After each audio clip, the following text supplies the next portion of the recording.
I gotta say, this whole movie instantly reminded me of General's Fried Chicken from Undercover Brother. General's Chicken, the best chicken in the yeah. What's going on, everyone? JBuck here, and we're going to be breaking down everything, the ending, themes, weird references, and of course our reaction and review of this latest Netflix movie, They Cloned Tyrone, which was a great surprise. So if you're new here, welcome to JBuck Studios. Please like and subscribe to ensure a delicious box of that wet, juicy chicken, and of course stay up to date on our latest breakdowns and other weird videos. Otherwise, thank you so much for clicking this. Please pass that Tabasco because this chicken has got no flavor. Hey, I tried the pun. There's a writer strike. Give me a break. But yeah, let's get into They Cloned Tyrone.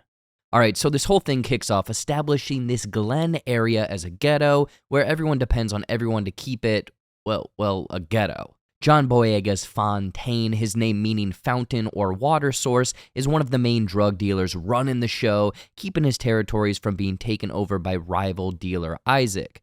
Fontaine's contact, Slick Charles, is a local pimp doing the same with a group of his gals on his roster, including Yo-Yo. Now, Fontaine is quickly shot and killed, only to wake up the next morning like it was some sort of surreal nightmare. Not thinking much of it, he continues to live the same day, same activity, same meetings with people, until Slick Charles acts like he's seen a damn ghost, telling Fontaine he was 50 cented the night before, with Yo-Yo confirming that yes, this dude was D.E.D. dead. Searching for clues, Fontaine discovers a vehicle that he had seen earlier that day pick up a random dude and then speed off. Now, fun fact, well, not really fun, but this was the Fontaine from the night before, as the three Scooby-Doo investigate and find a secret laboratory under a drug house, blowing open a massive conspiracy that the Glen is run by an elaborate network of white government research scientists using the citizens as human guinea pigs to test out new products, songs, substances, even clones to essentially control and bend the black population into behaving the way that they want. Think the whole conspiracy of the man keeping people down is in fact real, which perfectly ties in with the Undercover Brother's whole plot of mind control fried chicken, almost beat for beat the same. You be buying, yeah, we be frying.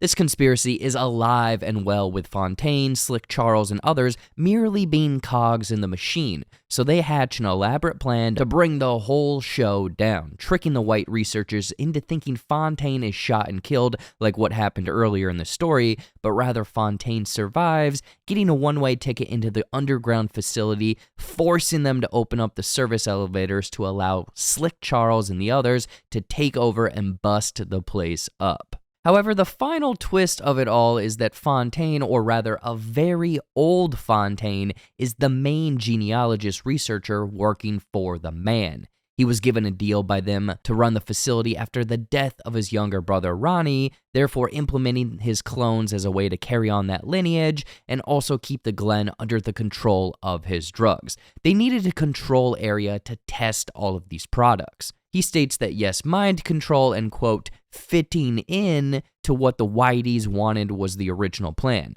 This explains the hair care products, music, purple drink, and even fried chicken. It's like frickin' catnip for clothes. But this was far too expensive without the results they were hoping for, and solely acting the part, behavior to the ignorant standards of the white overlords, was not enough in their eyes, so a new plan was hatched. Total integration, not all at once, but rather over generations of black people, slowly turning them into white people. Some real f***ed up shit, as we can assume that it would have been a full integration over 5 generations, according to the 5 Zordon-like tubes behind old Fontaine.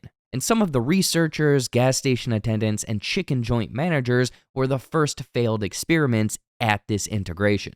So the whole theme here is the total eradication of a race, culture, and people to force them into fitting nicely into a box that was constructed for them, rather than accepting and celebrating differences. It sounds like white supremacy if you ask me. This was all cleverly hinted at too, not only through the failed experiments running the storefronts, but also the mention and usage of Michael Jackson several times throughout this. Michael Jackson, huh? Yeah. I'm dead serious, bruh.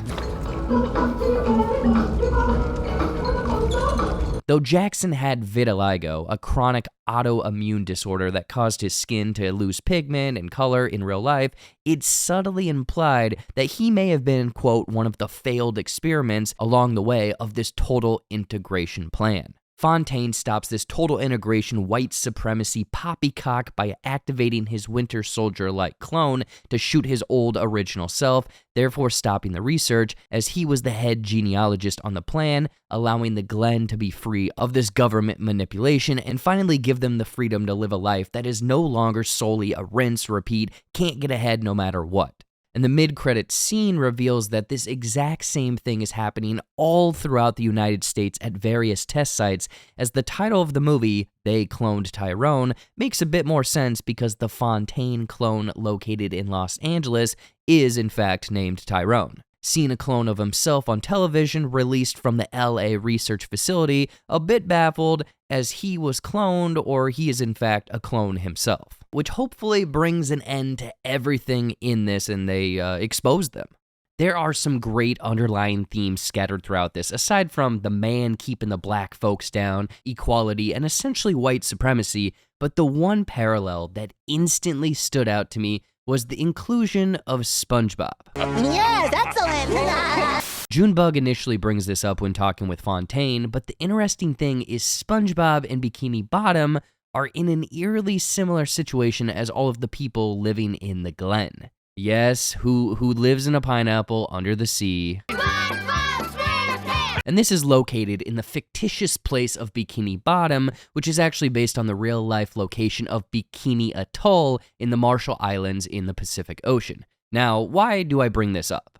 Well, after the events of World War II, the United Nations essentially allowed the United States to govern this part of the Northern Pacific, thus leading to further developments of nuclear weapons technology during the Cold War. Between the years of 1946 and 1958, the U.S. detonated roughly 67 nuclear bombs in this area. One specifically called Bravo detonated on Bikini Atoll and was estimated to be 1,000 times the size of the Hiroshima bomb. This unprecedented testing caused the Bikinians to deal with the loss of their homes, starvation, and some of the worst radiation exposure and contamination ever recorded. Their culture, homeland, everything was lost due to the government's experiments, similar to the government's involvement with the test sites in They Cloned Tyrone. So in the most bizarre way possible, this SpongeBob reference is maybe one of the most clever nods to what this whole movie is trying to say. The suffering of one for the advancement of another is a little up. That's just super fucked up, you know? I also want to say that there is a connection between Fontaine's brother Ronnie being victimized by, I'm assuming, a white police officer, and Rodney King, who was brutally beaten by the LAPD in 1991. Especially with the end credit scene showing a bit more of Los Angeles, but could be a massive stretch. So let me know if I'm tripping in the comments or these comparisons and connections make a whole lot of sense. Honestly, this was a massive surprise for me, and I absolutely adored the weird blend of sci-fi, X-Files-like scenarios of this movie. Being this pulpy nod to 70s blaxploitation, the opening 15 minutes perfectly sets up the world, the characters, relationships, tone, style, and then you get to play in the romp of the mystery at hand. Once I thought every reveal possible could have happened, another wrinkle in this goofy world unravels and totally threw me off. The core cast of John Boyega, who is like so good in this movie, he sold me on a lot of the scenarios and made me feel for this essentially hopeless and helpless character. But Jamie Foxx's Slick Charles is the wisecracking compliment to him, with Teyonah Parris supplying the spicy and delicious cherry on top of them all. The three of them solely alone in like a car or elevator with dialogue and strange mannerisms was the movie's special sauce. Hell, if they somehow got these three to continue in this genre in some weird-ass sci-fi Scooby-Doo-like mysteries, I'd be down 100%. I'm going to toss They Cloned Tyrone a solid 8.5 out of 10. Everything clicks, and the writing is so sharp with obscure references and offhanded remarks that hit on satirical beats that not everyone is going to pick up on. This is like the definition of a midnight feature you randomly turn on when you can't sleep and hooks you from beginning to end without you missing a beat.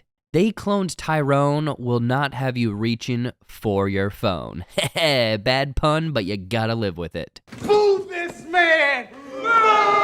Anyway, that is everything we got for They Cloned Tyrone. Honestly, a weird and wacky movie that completely surprised me. But what did you think of this latest Netflix movie? One of the best, couldn't get on board. I'd love to hear everything and anything in the comments below.